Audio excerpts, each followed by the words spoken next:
అప్పడాలా? అమ్మో! అప్పడాలంటే ఎవరు పెడతారండి? చాలా పెద్ద పని. వీటిని పెట్టుకోవడం కన్నా బయట నుంచి తెచ్చుకొని తినడం బెటర్ అనుకుంటారు. సో, అలా మీరు కూడా అనుకుంటున్నారా? సో, ఇప్పటి నుండి ఆ ప్రాబ్లమే లేదండి. ఎందుకంటే ఈజీగా ఏ విధంగా అప్పడాలు పెట్టుకోవాలో ఈరోజు మీకు చూపించబోతున్నాను. సో, ఎవ్వరికి అప్పడాలు పెట్టడం రాని వాళ్ళు కూడా కొంచెం క్వాంటిటీలో కూడా పెట్టుకోవచ్చు. సో, ప్రొసీజర్ కరెక్ట్‌గా తెలిస్తే మనం తక్కువ క్వాంటిటీలో కూడా పెట్టుకోవచ్చండి.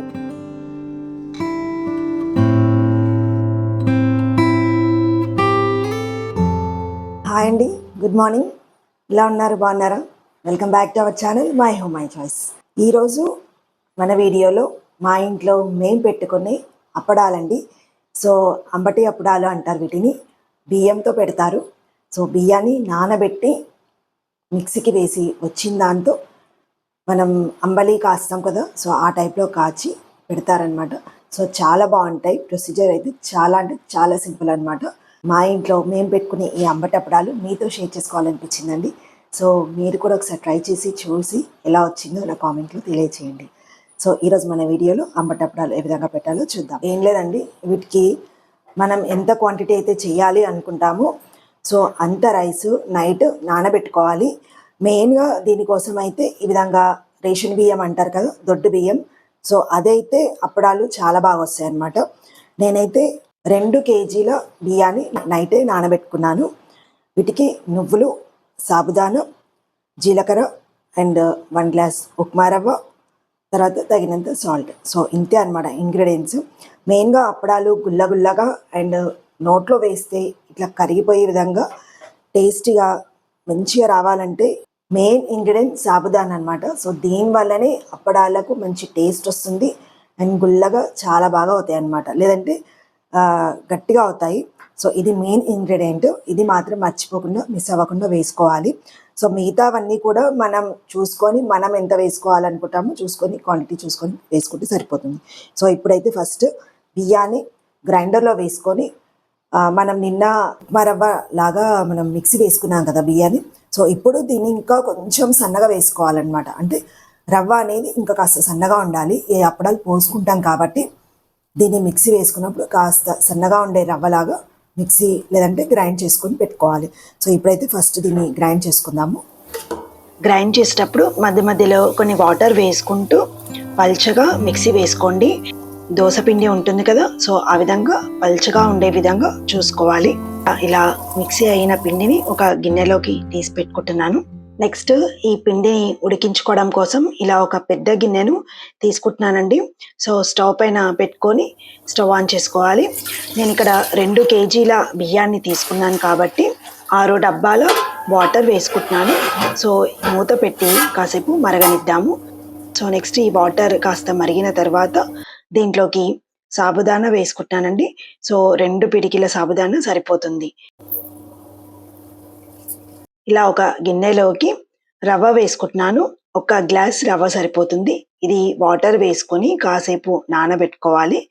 ఇలా నానిపోయిన రవ్వను ఇందాక మనం మిక్సీ వేసుకున్న పిండిలోకి వేసుకొని కలుపుకోవాలన్నమాట. సో ఇది ఒక 5-10 నిమిషాలు నానబెట్టుకోవాలన్నమాట. అవసరం ఉంటే కొన్ని వాటర్ కూడా యాడ్ చేసుకొని నేను చూపించిన విధంగా పలుచగా పిండిని రెడీ చేసి పెట్టుకోవాలండి. ఇప్పుడు బాగా మరుగుతున్న వాటర్లో సాబుదానా ఈ విధంగా కలర్ చేంజ్ అవుతుంది అనమాట. ఇప్పుడు మనం రెడీ చేసుకున్న పిండిని మెల్లిగా ఈ వాటర్లోకి వేసుకుంటూ కంటిన్యూస్గా కలుపుతూ ఉండాలన్నమాట. సో ఉండలు లేకుండా జాగ్రత్త పడాలండి. ఏమాత్రం మీరు నెమ్మదిగా కలిపినా వదిలేసిన పిండి ఉండలు కట్టే అవకాశం ఉంటుంది కాబట్టి సో కంటిన్యూస్గా కలుపుతూ ఉండండి.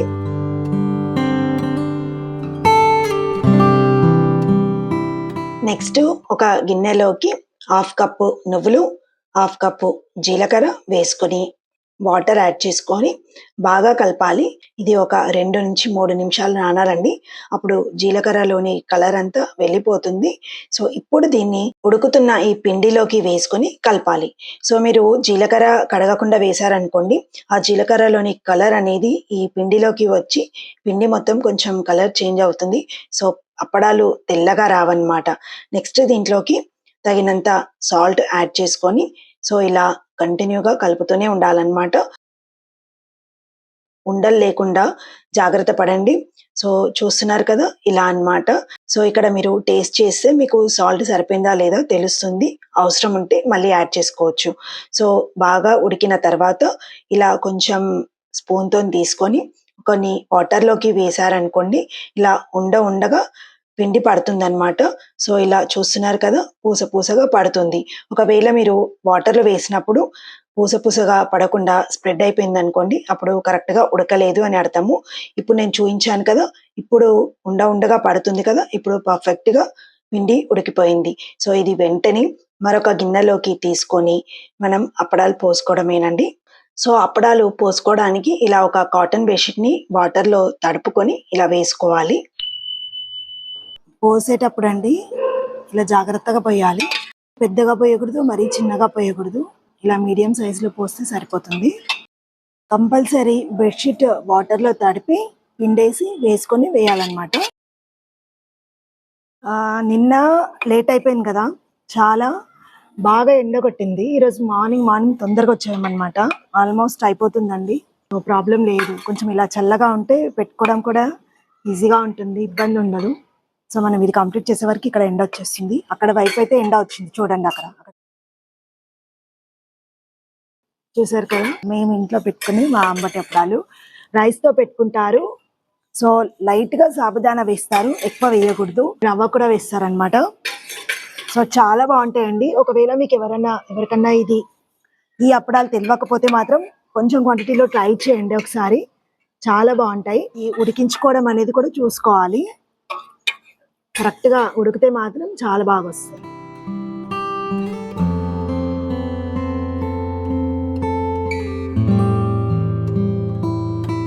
చూసారు కదా, అప్పడాలు ఈవినింగ్ వరకు కంప్లీట్గా ఎండిపోతాయి. సో అది కూడా చూపిస్తాను. వీడియోని కంప్లీట్గా చూడండి, చూసి లైక్ చేయండి అండ్ అందరికీ ఫార్వర్డ్ చేయండి. సో అందరు కొత్త రెసిపీస్ అన్నీ నేర్చుకుంటారు కదా, దాంతోపాటు ఈ అప్పడాలు పెట్టడం కూడా నేర్చుకుంటారు. సో మీ ఇంట్లో ఎలాంటి అప్పడాలు పెడతారు? వడియాలు పెట్టుకుంటారు, వేరే ఇంకేమైనా వెరైటీస్ ఉంటాయా? సో ఉంటే అవి ఎలా పెడతారు నా కామెంట్ సెషన్లో కామెంట్ చేయండి. సో వీడియో చూసి కంపల్సరీ లైక్ చేయండి అండ్ కామెంట్ చేయడం మర్చిపోదు. ఎవరి కామెంట్కి అయితే ఎక్కువ లైక్స్ వస్తాయో సో వాళ్ళకి నేను పెట్టిన ఈ అప్పడాలు శాంపుల్గా పంపిస్తాను. సో టేస్ట్ చేసి ఎలా ఉందో చెప్పొచ్చు, ఓకేనా? సరే లైక్ చేయండి అండ్ కామెంట్ చేయడం మర్చిపోవద్దు. సో ఇట్లా ఆరిపోయినాక బెడ్షీట్ని ఉల్టా వేసుకోవాలన్నమాట. ఉల్టా వేసుకొని దీని మీద వాటర్ చల్లుకుంటే అప్పడాలు తీస్తే ఈజీగా వచ్చేస్తాయి. సో తీసినాక మళ్ళీ క్లాత్ మీద వేయొద్దండి, కవర్ మీద వేసుకోండి, లేదంటే చాప ఉంటుంది కదా, సో దాని మీద వేసుకోవాలి. నా క్లాత్ మీద వేసుకుంటే మళ్ళీ అంటుకపోతాయి కాబట్టి కవర్ మీద వేసుకోండి. ఇప్పుడు మనం వాటర్ చల్లి అప్పడాలు తీసేద్దాము.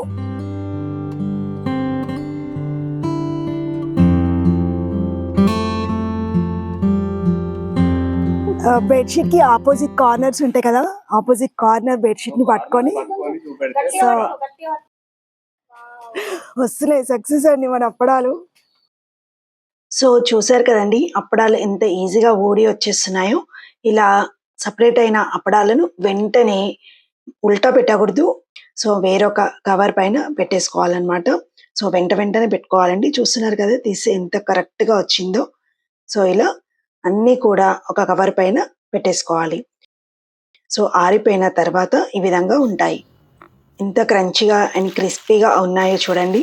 ఈ అప్పడాలు సంవత్సరం మొత్తం కూడా మంచిగా నిల్వ ఉంటాయి.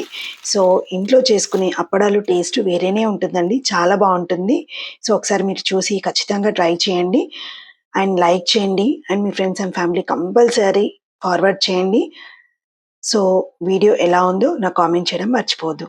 నెక్స్ట్ టైం మరొక మంచి వీడియోతో మళ్ళీ కలుస్తాను మన మై హోమ్ మై చాయిస్లో. అప్పటి వరకు నమస్తే, థ్యాంక్ యూ, మీ సమత.